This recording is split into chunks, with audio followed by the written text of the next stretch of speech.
The top stories tonight in Y News.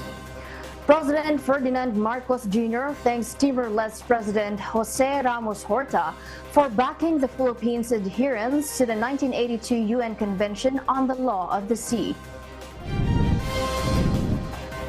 The first group of Filipinos repatriated by the government from the Gaza Strip arrived safely in the country.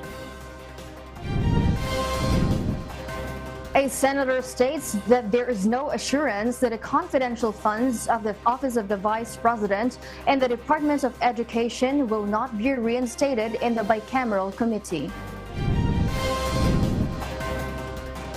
And find out the United Nations stance on coordinating the temporary military operation pauses announced by Israeli Prime Minister Benjamin Netanyahu to open up humanitarian corridors in Gaza.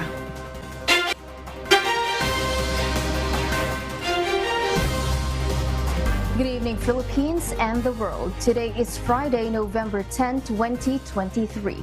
Join us in the next hour as we deliver today's top stories around the Philippines and in other parts of the world. I am Latoza. We are also seen in 1,935 satellite monitoring centers nationwide and via live streaming worldwide through the UNTV News and Rescue social media channels. I am Elsie Marcos. First in the news. President Ferdinand Marcos Jr. and Timor Leste President Jose Ramos Horta met at Malacanang, where they discussed various pressing issues that have regional implications, including the matter of the West Philippine Sea.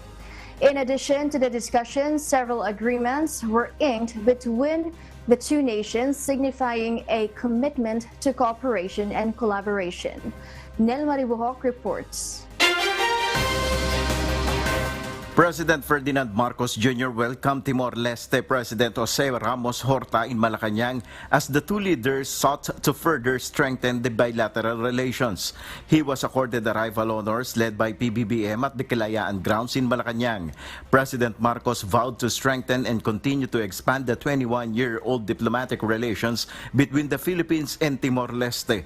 In a joint press statement following a bilateral meeting with President Horta, President Marcos said Timor Leste has expressed support for the Philippines' position in the West Philippine Sea. It is with gratitude that we also have received the expressions of support from the President for the Philippines in terms of the rules, our adherence to a rules-based international law, to UNCLOS. According to PBBM, he had discussion with the Timor-Leste leader who suggested mechanisms regarding the challenges that the Philippines facing in the issues regarding the South China Sea.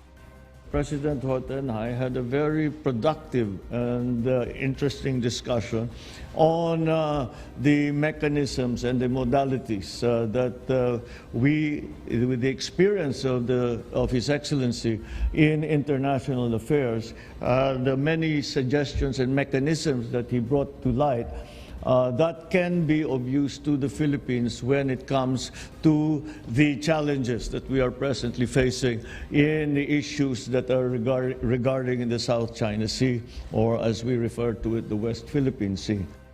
The chief executive added that the Philippines and Timor-Leste are interested in exploring the possibility of having direct flights between their capital cities, Manila and Dili, through an air services agreement. Both leaders also eye establishing a bilateral social security agreement as a safety net for both countries' professionals working in each other country.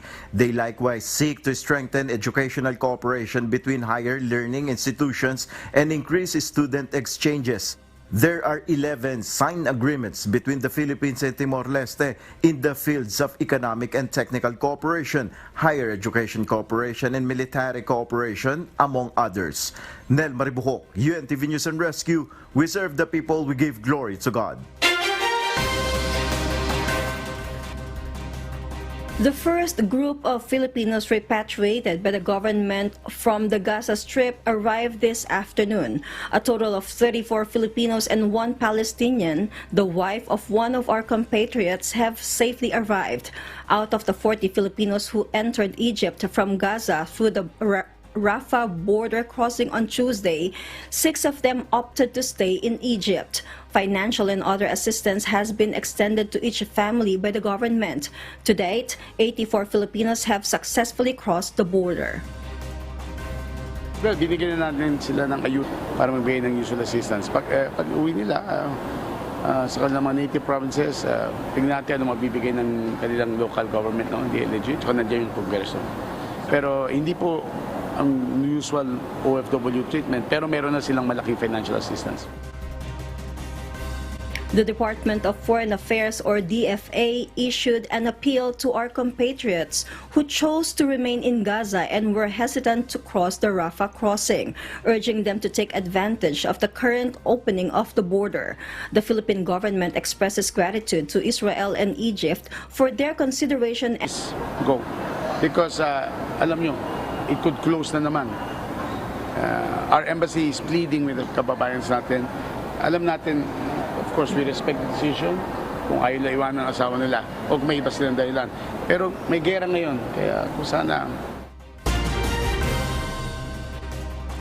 There is no assurance that the confidential funds of the Office of the Vice President and the Department of Education will not be reinstated in the bicameral committee, according to Senate Minority Leader Aquilino Coco Pimentel.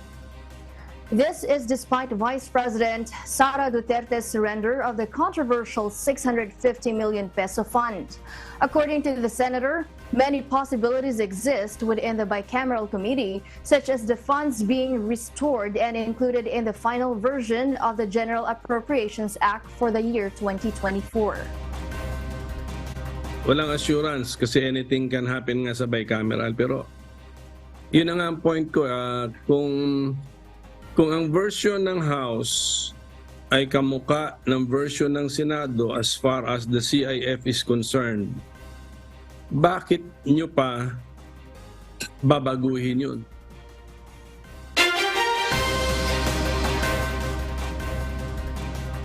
And for the news abroad, Iran-backed militia groups have been attacking U.S. bases and facilities in the Middle East over the past 3 weeks. An Iranian-backed militia sent a bomb-laden drone to the Erbil air base in Iraq, which evaded U.S. air defense. The drone crashed into the barracks of American troops but failed to detonate, according to the officials. This incident is part of at least 40 separate attacks involving drones and rockets launched by Iran's Islamic Revolutionary Guard Corps, or IRGC, against U.S. forces in Iraq and Syria in the last 3 weeks. The Pentagon attributes these attacks to America's support for Israel in the conflict in Gaza. The IRGC and affiliated groups recently directed attacks on U.S. and coalition bases in Iraq and Syria. And as I have said from this podium over the course of the year, we will continue to take decisive military action to defend U.S. personnel in the region.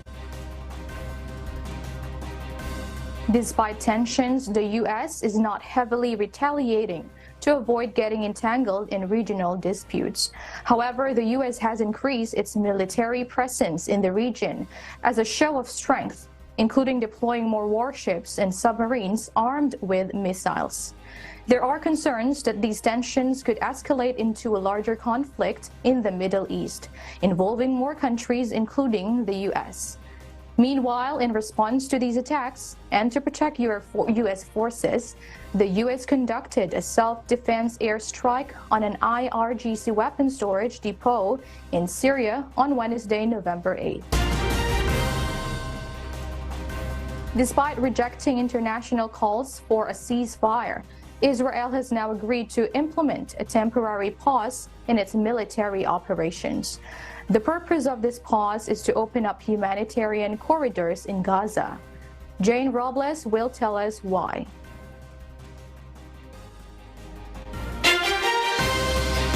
White House spokesperson John Kirby has announced that Israeli Prime Minister Benjamin Netanyahu has agreed to implement 4-hour daily pauses in military operations.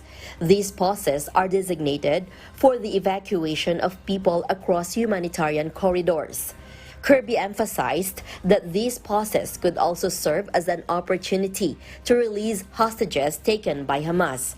However, Netanyahu clarified that these actions do not constitute a ceasefire.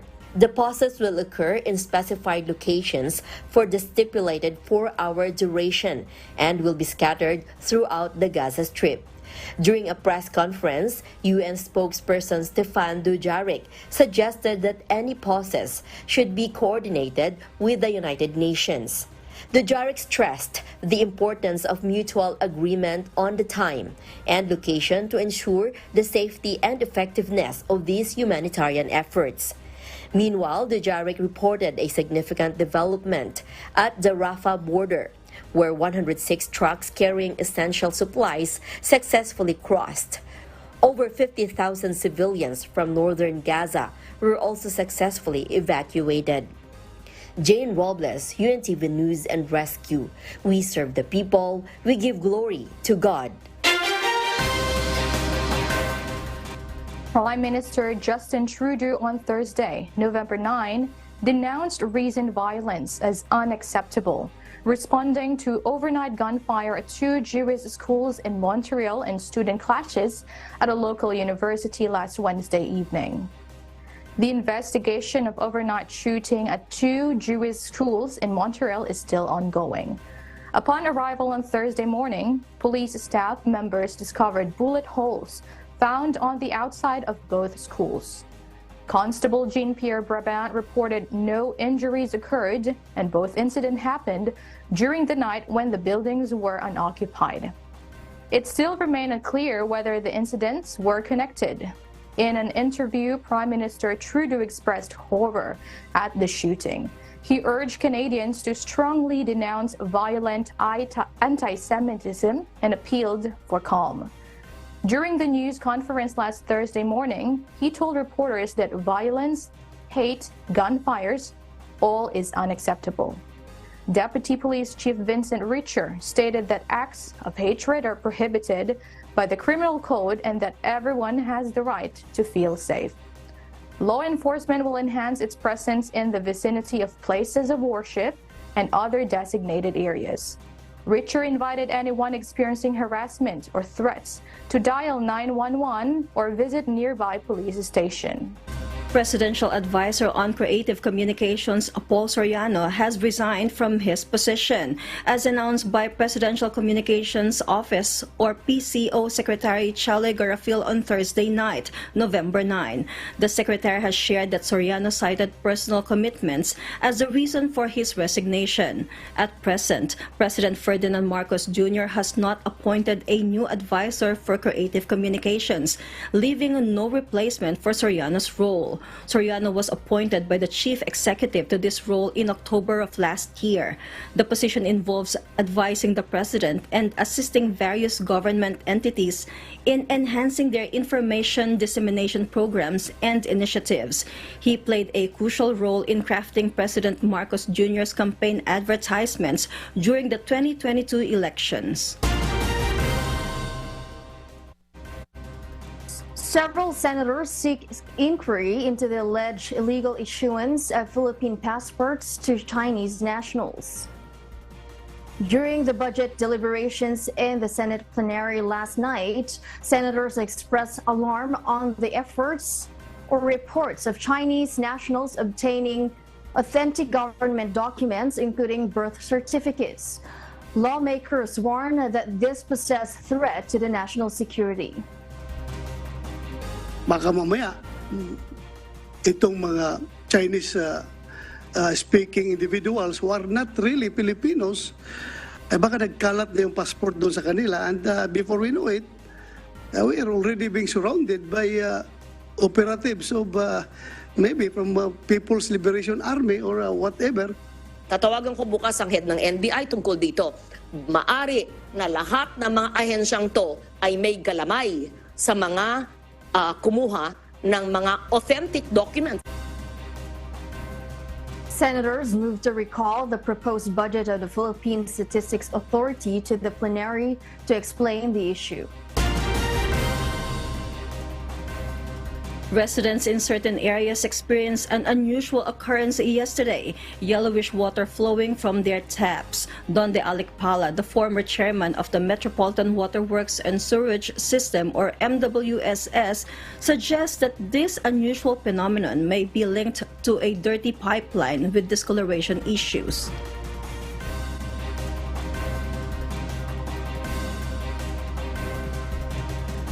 So it could be in the pipe system, but the pipes are healthy. It might be in the pipe system in your house sometimes, or in your condo building. So there are contaminants there na pick up. Minsan naman, di ba, when you open your faucet for the first time, that's from the rust in your pipes. Dr. Sunshine Tan from University of Philippines Diliman's Environmental Engineering Department highlights the need to address the manganese content in the water to ensure its safety for consumption. Actually, I'm sure there's like certain levels of manganese and other even ions, or yung mga sinasabi na even arsenic. Actually, kasama yun sa pagre-research ng isang water utility company if a viable source, if a water source is a viable source for the community to use. So, kung hindi man, then they have to clean it up and reduce it to a certain level. Manila Water Services issued an advisory after receiving reports of yellow water in parts of the west zone of Metro Manila. They attribute this discoloration to elevated manganese levels from the low-level outlet of Angat Dam. In response, they swiftly initiated network flushing in the affected areas. Residents grappling with this issue are advised to reach out to the water service provider through their official social media accounts for assistance.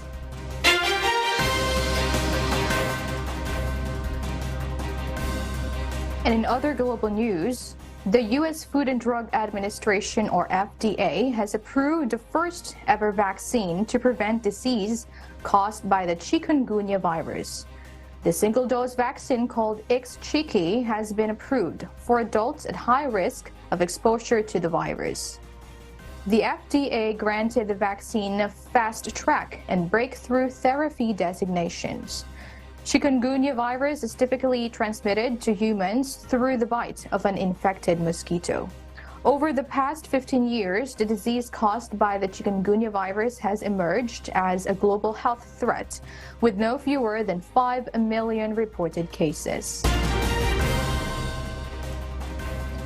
Doctors in the United States have successfully performed the first human eyeball transplant, a breakthrough in science, albeit the patient's vision has not been restored. Ann Gonzalez tells us the details.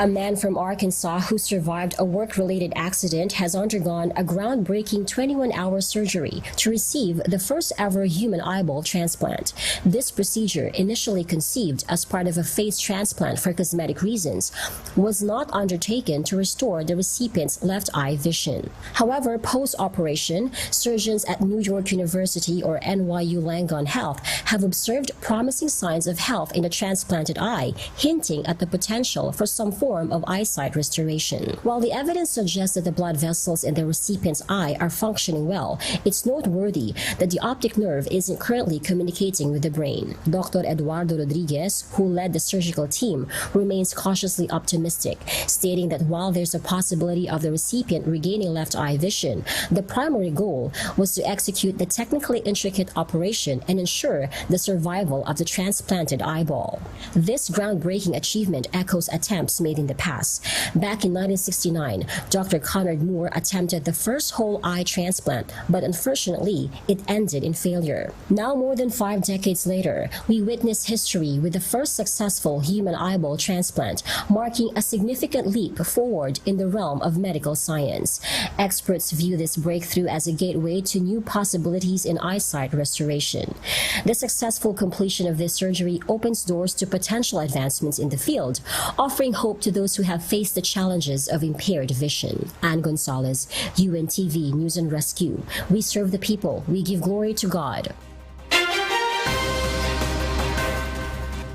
Today marks the 100th birth anniversary celebration of the world's most loyal dog, Hachiko. Hachiko was born on November 10, 1923, and became famous for his unwavering loyalty to his owner, Hidesaburo Ueno, an agricultural university professor. Every day, Hachiko waited for his owner at Shibuya Station, anticipating his return from work. Unfortunately, Ueno suddenly passed away on May 21, 1925. Despite Ueno's absence, Hachiko continued to wait at Shibuya Station until his own passing on March 8, 1935. Today, the public continues to remember Hachiko through his statue erected in front of the Shibuya train station, a symbol of loyalty that has left a lasting impression on people worldwide. And those are the reasons behind the news in other parts of the globe. I am Maven Carrizo, live from Perth, Australia. Good evening.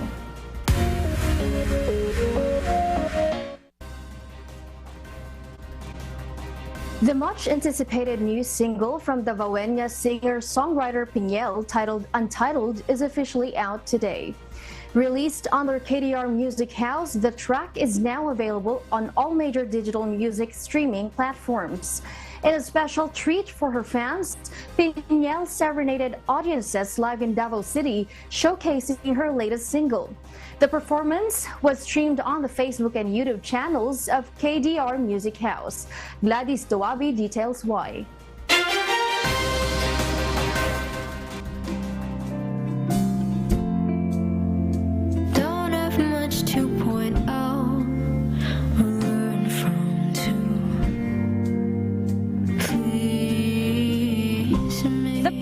Davao City singer-songwriter Piñel has finally released her newest single today, called Untitled, under the KDR Music House. To summary, this song talks about vulnerability. The message of the song is pretty much, in summary, a person trying to find peace with their vulnerability or find strength in vulnerability. The people who would relate to this song are people who have been relatively within their comfort zones their whole lives, or people who have always carried their walls and their barriers with them as a protection against a lot of things. According to Piñel, she wrote this song during the lockdown, feeling mixed of emotions. She added, she enjoys writing songs with a theme that people don't really talk about, yet something that she finds a need to be heard. The themes that I write about, they're still very much centered on what a lot of people don't really talk about, that I feel like should be talked about, because then people would feel less lonely knowing that other people talk about it. So that's pretty much, yeah. The thing that hasn't changed is the goal in my writing, which is to talk about things that are a bit difficult to realize and talk about, so that people and me in return can feel less lonely. I want you to know that I don't know the extent of what I feel, and when it overflows. And since today is the official song release of her much-awaited track, Piñel serenaded her fans with her newest single live in Davao City. and with online streaming via Facebook and YouTube channel of KDR Music House. Piniel shares her gratitude to KDR Music House, the publishing company which gave her vast opportunity, inspiring her to keep going and keep writing songs to touch the lives of many.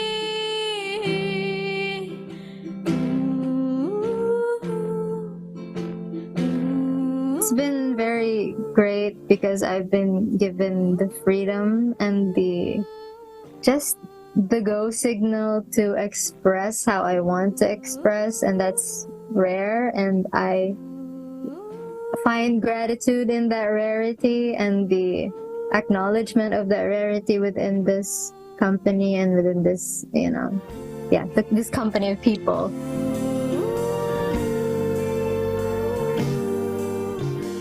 Piniel is also set to release her 7-track debut EP next year under KDR Music House.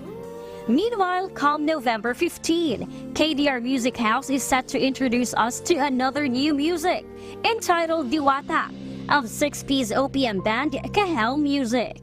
Gladys Tuabi, UNTV News and Rescue. We serve the people, we give glory to God.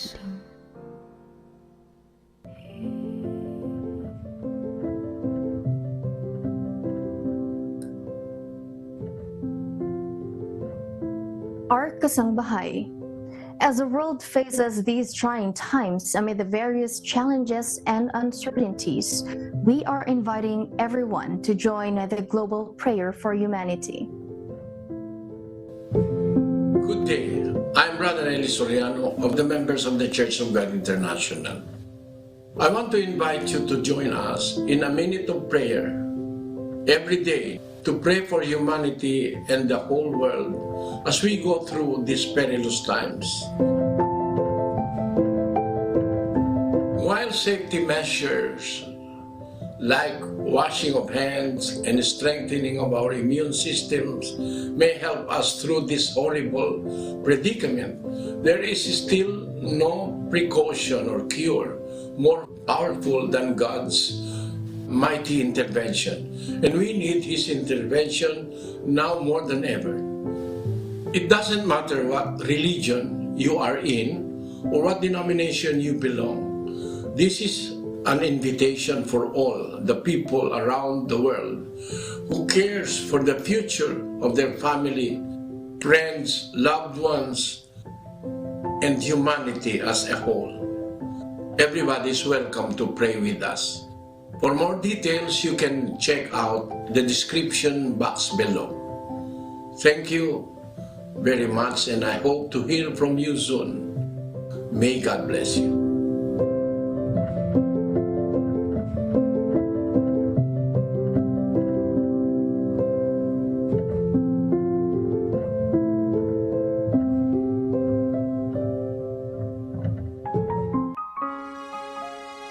And before we close, we will leave you with a word giving glory to God. From the book of Proverbs, chapter 21, verses 2 and 4, it says, "Every way of a man is right in his own eyes, but the Lord pondereth the hearts. A high look and a proud heart, and the plowing of the wicked is sin."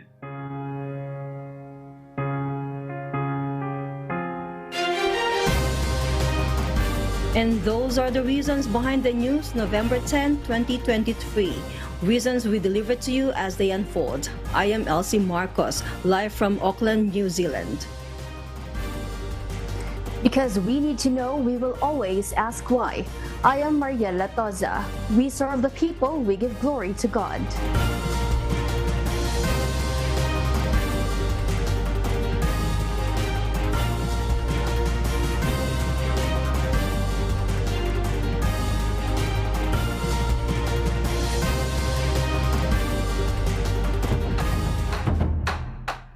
President Horta and I had a very productive and interesting discussion on the mechanisms and the modalities that we, with the experience of His Excellency in international affairs, the many suggestions and mechanisms that he brought to light that can be of use to the Philippines when it comes to the challenges that we are presently facing in the issues that are regarding in the South China Sea, or as we refer to it, the West Philippine Sea. Well, binigyan na natin sila ng ayuda. Doon pa lang sa Cairo, meron na silang ayuda, malaking financial assistance. At nandito mamaya yung DOH at DSWD para magbigay ng usual assistance. Pag uwi nila sa kanilang mga native provinces, tingnan natin ano mabibigay ng kanilang local government, no? DLG, at nandiyan yung Congreso. Pero hindi po ang usual OFW treatment, pero meron na silang malaking financial assistance. Walang assurance kasi anything can happen nga sa bicameral, pero yun na nga ang point ko, kung ang version ng House ay kamuka ng version ng Senado as far as the CIF is concerned, bakit nyo pa babaguhin yun? So it could be in the pipe system, but the pipes are relatively, it might be in the pipe system in your house sometimes, or in your condo building. So if there are contaminants there na pick up, minsan naman, di ba, when you open your faucet for the first time, that's from the rust in your pipes. The themes that I write about, they're still very much centered on what a lot of people don't really talk about, that I feel like should be talked about, because then people would feel less lonely knowing that other people talk about it. So that's pretty much, yeah. The thing that hasn't changed is the goal in my writing, which is to talk about things that are a bit difficult to realize and talk about, so that people and me in return can feel less lonely. Baka mamaya, itong mga Chinese speaking individuals who are not really Filipinos, baka nagkalat na yung passport doon sa kanila, and before we know it, we are already being surrounded by operatives of maybe from People's Liberation Army or whatever. Tatawagan ko bukas ang head ng NBI tungkol dito. Maari na lahat ng mga ahensyang to ay may galamay sa mga kumuha ng mga authentic documents. The IRGC and affiliated groups recently directed attacks on U.S. and coalition bases in Iraq and Syria. And as I have said from this podium over the course of the year, we will continue to take decisive military action to defend U.S. personnel in the region.